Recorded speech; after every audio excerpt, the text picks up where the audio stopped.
মুরুলি ধ্বনি শুনি হরতরে পূর্ণিমা রাতি গোপী সকলে লরি আহিছিল যমুনার নদীর পারে। নাই নাই সেই সেই কৃষ্ণর নাই।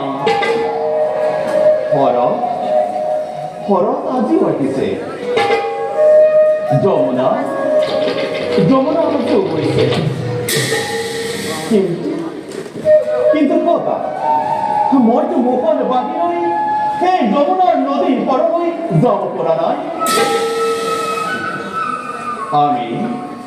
কঙ্খ মামাকে বধ করি পিতা বকুলে আর মাতৃ দৈবকে উদ্ধারে করে পিতামহ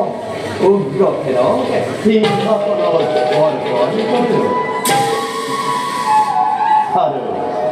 পিতা মাতা প্রাণদাতা নন্দ আর যশোদাই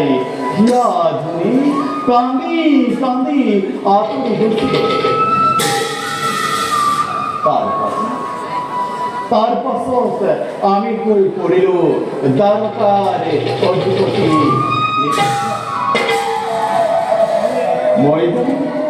ময়দান কেবল কৃষ্ণ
অনুসরণ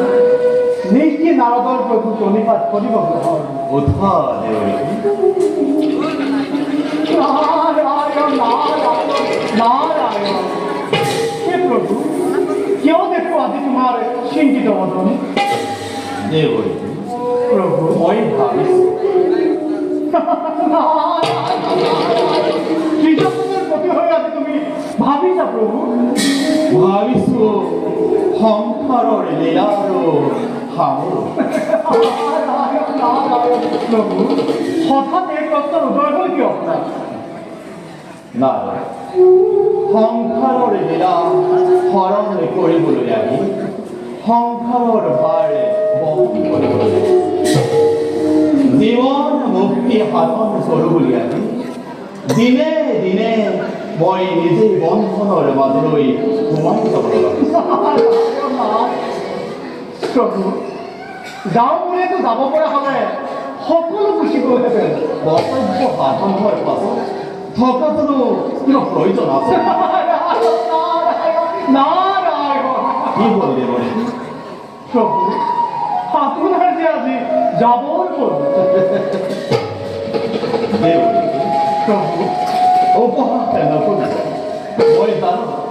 মোৰ কৰ্তব্য এইটো কি কৰা ধৰিত্ৰী এতিয়াও পাপমুক্ত হোৱা নাই ইফালে জানকা ক্ষমতা বৃদ্ধিৰ পতাপত সকলো অধীৰ আৰু আমিও কৰ্মচক্ৰ অন্যফালে আমি জগতৰ ঈশ্বৰ নারায়ণ নারায়ণ নারায়ণ ঈশ্বর